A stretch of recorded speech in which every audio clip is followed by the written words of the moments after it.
So, people, this is the foundation of every startup success. I wholeheartedly believe that it's your people who write the DNA of every startup and small business. And if you get that wrong, it doesn't really matter how great your product is, it can't really save you. Like I mentioned in the last video, we kind of see finding product market fit as like the finish line when really it's the starting line. And the uncomfortable truth there is that most founders will oftentimes discover that far too late, which is having a great product is really just the beginning. And it's your people who are going to determine how far they're going to take that product. So I also believe that the fastest way to derail a promising startup is not bad product strategy, it's not lack of capital, but it's putting together the wrong team or creating the wrong environment for them to work within. In the last video, we explored the three critical pillars. Today, we're going to dive much deeper into people, which I believe is the most fundamental one. Again, a lot of promising startups go to zero, not because the product stopped working even, but because their team stopped functioning effectively. And we're going to walk through what I believe are the three most common people mistakes that kind of silently chip away at even the most promising startups with amazing products so that you can spot them before they happen to you. So in the last video, we briefly touched upon the three common pitfalls, which were hiring clarity, founder dynamics, and cultural guardrails. Hiring clarity being, are you hiring for titles or a well-defined problem, which these are two fundamentally different things and they rarely align. Founder dynamic, which is, are founders enabling the team or creating bottlenecks? The balance is really difficult to get as you scale, and the transition of decision authority is rarely smooth. And the third one being cultural guardrails. Have you intentionally set values to guide growth? Are early team members setting the cultural tone, but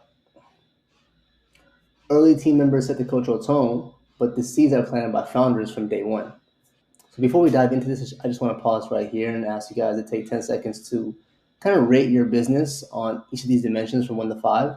Where do you think you're the strongest? Where do you think you're most vulnerable? And just jot these down, and then we'll come back and revisit them at a later time. What I want to do first is jump into hiring clarity to start. So with hiring clarity, this often means two things.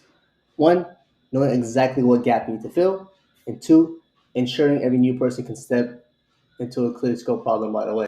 The single most powerful thing that you can do in terms of making a shift is, can you write a one sentence problem statement before ever posting a job description? For example, we could say, quote, our onboarding is ad hoc, causing customers to churn at 30 days, end quote. And this approach works the same way with any other problem in your business, because when you need to go to market to buy software, you don't just say we need a SaaS tool. You specify the exact problem it needs to solve. And hiring should work exactly the same way. The solution here isn't just a title to solve the problem, it's a person who can solve that problem. The second thing here that you often see is role versus title. So, building upon what we just talked about, a title is just a label, and a role is a set of specific deliverables tied to outcomes. What you often see in the industry is, if you take a look at job postings for very common positions like sales rep or customer support, you'll see that 20 to 30 different companies, they're all vastly different. You'll find wildly different responsibilities, expectations, deliverables, and they all have the same identical title. For instance, like hiring a growth lead without defining whether they own certain acquisition channels, referral programs, or retention experiments is going to often create immediate misalignment. And what happens is, when you bring someone on board, if they don't know exactly what problem they're there to solve, they tend to default to what they've done before or what they prefer to do. And sometimes, most times really, that's not really aligned with what you hire them for and what your business needs. And the third one here is hiring process. So here's a framework that's going to consistently outperform the standard hiring approach. So to start, you're going to list 3 to 5 specific outcomes and 3 to 5 core competencies. And the thing here is, if you're struggling to identify just 3 to 5 clear outcomes, you're likely asking too much from just one role. And if you can't even get to 3, that means someone probably already exists in your team who can just absorb this responsibility. When it comes to interviewing, you want to go ahead and dive deeper into problem solving, cultural fit, and execution examples. So a lot of times startups will create entirely unique interview processes, all believing that they're kind of optimizing for their specific needs. Yet the fundamentals remain the same across all successful companies. Can you break down a complex problem? Can you execute consistently? And In my opinion, the most important is, especially at a smaller scale for smaller teams, is can I and do I want to work with you? An example here is Wealthfront's CEO Andy Ratcliffe actually shared how they completely restructured their engineering hiring from like their traditional quote senior engineer titles to more like problem focused roles, such as in the job description, the title would say quote developer who can prototype and validate customer integrations in 2 weeks end quote. A bit dramatic, but this clearly kind of cuts their time to hiring by 40%, and dramatically improve like their sprint qualities. And because expectations were aligned from day one, that new hire knew exactly what they were there to do, and they were able to hire correctly for that individual. So a test you could do here for people is write down the exact problem statement for your next open role, not a title, not years of experience, but just the specific gap that, if it was filled, would meaningfully move your business forward. So the second pillar that you can see within people is founder dynamics. So as a startup will scale from the founder to the founding team to organization, founders kind of undergo what I believe is one of their hardest transitions or evolutions within the business, which is turning from that generalist role to where they do everything to being able to empower others. And a lot of times what you'll see is misalignment in this transition that's going to either slow decision making down or worse, create a lot of directionless behavior amongst the team. So the first common pitfall within that is over-involvement, when the founder feels like they have to greenlight every detail, every decision, and team members kind of slowly stop owning decision making. It's actually a common pattern you'll be seeing me thrown around within the startup culture. And what that looks like is teams waiting for founders' approval on what seems like to be routine calls, creating a lot of decision backlog. Actually, some data here from First Round Capital that showed that startups where the founders had to approve decisions that were less than 10K actually led to 30% slower growth within those clear department functions. So this is kind of seen like as a small decision, something under 10 grand. And every time a founder is unable to pass that decision on to someone within the team, someone honestly who probably already owns that org. The second common pitfall within founder dynamics is under-involvement. So the complete opposite is equally damaging. Pulling away too early without any clarity on responsibilities leaves a lot of critical roles and responsibilities empty. What that looks like is people, projects kind of drifting with no clear accountability, deadlines coming and going repeatedly. As you can see, that's just as equally damaging as over involvement. And an example here is in the book Hashing Twitter, my name Bilton, who kind of talks about Jack Dorsey's journey in starting Twitter. In the early days, Dorsey himself actually struggled to provide clear direction while simultaneously stepping back from day-to-day operations. So someone who's also seen as a great founder went through the same struggle. And what that happens is it creates a lot of confusion around what the priorities are and slows down product development until eventually just led to the board restructuring leadership top down from scratch. And the last thing here is shared mental model. So the solution to both extremes is creating a shared mental model. Founders and teams need a common decision framework across the board. If you follow the startup ecosystem, you'll likely see founders share their mental models online. It's becoming a bit of a trend lately. And that's pretty much their perspectives on operating, leadership, execution. And these aren't just interesting thought exercises, right? They're not just sharing these for fun, but they're kind of the mental DNA of the founder, kind of them showing how they go about running their organization. And these need to be also explicitly shared internally within everyone at the team and embraced and accepted as well. So two like simple, common, powerful frameworks you'll see is a one-way door versus a two-way door. So reversible decisions versus slow and reversible ones. And then you'll see like a RACI chart, which is, who's responsible, who's accountable, who's consulted, and who's informed on key decisions. Being able to understand what are one-way door issues and two-way door issues, and being able to go through every decision or every task or responsibility through a RACI chart creates a lot more clarity within the team as far as who owns what, who's working on what, and who is communicated with what. So a case study here is Stripe actually implemented decision memos, and what that was a structured document format for all key decisions. Any decision that would take more than 1 hour of discussion required a pre-written memo with clear options, recommendations, and a plan of implementation. As documented in an engineering blog as well, this approach kind of led to reduced mean time by, I believe, about 30%, and also accelerated product launches by eliminating repeated decisions. Another example of this at another high growth tech company is they introduced weekly decision Fridays. So these are sessions where any unresolved decision older than 7 days had to be finalized or dropped on that day. And their decision backlog dropped by 80% because you often learn on those days that, hey, we can make a decision on this right now, or hey, this is actually not that important, let's go ahead and drop it.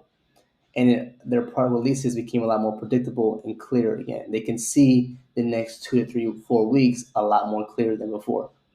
And the unexpected benefit is teams discovered that many decisions they had agonized over weren't actually that consequential. They could have been resolved much faster without all the anxiety and, I guess, procrastination there. So a test here that you can do is identify one decision area currently bottlenecked within your company and ask yourself, who should rightfully own it? What's preventing you from delegating it completely? And through this exercise, I think you'll find that you'll understand a bit more what is something that you want to hold on to versus, okay, can let it go. It's never going to be clear, black and white as far as that decision goes. But if you force yourself in this uncomfortable position, you'll learn a lot about what it is that you actually must do and what you actually don't need to do. So the final pillar here is cultural guardrails. Culture isn't, free food, office perks, ping pong tables, things, all things of the past. It's more so like the operating system that determines how work gets done when nobody's really watching. So for early stage startups and businesses, you'll see, three concrete levers that I believe have shown consistently effective at establishing those cultural guardrails. The first one is hiring and keeping drivers and not passengers. A famous example in the industry is former CEO Frank Slootman of Snowflake, who actually led Snowflake to their largest software IPO. Well, not theirs, but the largest software IPO in history. He talked about the critical distinction between what a driver was and what a passenger was. Drivers proactively take ownership and push things forward. Passengers just coast along. And a lot of times you'll see too many passengers on a small team become a drag and eventually derail momentum over time. Every interview and performance check, you'll see people ask one simple question, which is this person a driver? And if you can't strongly answer yes, oftentimes it's a mismatch. Another example here is Twilio CEO Jeff Lawson uh, spoke about how they formalize this concept through their, doers value, which are people who don't just identify problems but solve them. By making this explicit in their hiring and promotion criteria, they actually were able to maintain a high execution velocity even as they scale from a startup to a public company. The second pillar here within cultural guardrails I want to discuss is, structure one-on-ones. So this is personally my favorite book, The Hard Thing About Hard Things by Ben Horowitz. And one thing he talks about in that book is he emphasizes that culture lives in day-to-day conversations, not mission statements, which is very, very true. Oftentimes mission statements, you see them once, you never see them again. And using, a repeatable one-on-one template often helps like uncover a lot of the friction and misalignment that you'll see within a team before it starts to build. So some example questions that you'll see there is, what's the number one problem with the org, and why? Well, what don't you like about working here? Being able to be honest with yourself and answer that question can help out a lot. And, if you were me, what changes would you make for the company as a whole or just your team? And why this works is, again, it forces honesty and actionable feedback.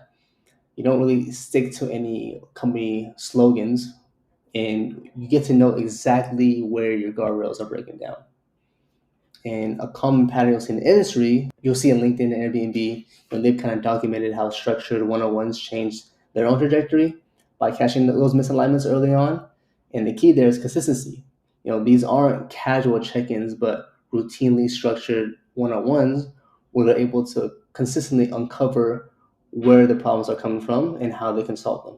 So the last thing here with cultural guardrails I want to go over is codifying a tiny cultural playbook. So we're gonna borrow from Amazon's leadership principles and their 6-pager narrative style, and boil your entire culture into a 1-page document that everyone from the new hires to the higher ups can kind of reference on a daily basis. So what that looks like is a purpose statement, why we exist, but in just one sentence. The top three behavior pillars. So examples, act with urgency, own every outcome, challenge assumptions. The third thing being decision-making rule. So one-way door versus two-way door. Whenever possible, go fast as you can. And the fourth one is a hiring filter. So always ask, is the driver? And the way to use it is you want to review this on day one of any new hire onboarding or day one of whenever you kind of publish this with your team, and find a way to reference it in every post-mortem or decision debrief, however often you do those. And what you want to do is link performance feedback directly to these as well to kind of gauge is the rest of the team actually following along. And to stick with Amazon, the case study here is their practice of defining these 14 leadership principles and then requiring every team narrative to start from a press release plus FAQ that kind of embodies those principles has become sort of a legendary thing within the tech culture. And while it's kind of also seen as controversial, it creates this crystal clear clarity that these are how decisions should be made. And why this also works for early stage teams is it's high signal and low noise. You get a single source of truth instead of hundreds of different individual ways of doing things amongst your team. You get immediate diagnostics, so these one-on-ones are going to kind of uncover the breakdowns in real time. No more waiting for a quarterly review or a performance review, however often you do those. And the third thing is it makes scaling simple. A one-page playbook that can easily be shared across Slack, Notion, Teams, email, whatever, with not a whole lot of change management that goes on as well.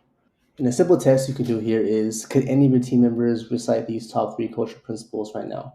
And if not, what's the simplest way that you could create one this week? Kind of make that clear and explicit to everyone around you. Bringing everything all together, you have hiring clarity, which is don't hire for titles, hire to solve problems. Founder dynamics, which is being able to make that transition from doing everything to being able to empower others. And then culture guardrails. Are you intentionally designing the culture of your team with driver focused hiring, structured one-on-ones, and simple, easy enough to share playbooks? And again, I really want to highlight this one component that people aren't just one dimension of your startup. They are the operating system that determines how everything else functions. Without people, you have nothing. And there's clear patterns across hundreds of different startups. I've kind of studied probably over 3 to 4 different startups in the past couple of years. And what I see is companies will treat people as a strategic pillar rather than it being a supporting function that can consistently outperform those who are focused simply on sales, product, and growth. So what I want to do is pair this up with what I'll talk about in the next video, which is operations, which is how to build systems that scale beyond individual efforts. Once you have the people, now you want the operations. For now, I hope that these frameworks I shared with you today help you build that foundation that will kind of carry your startup past product market fit into a more long-term sustainable success.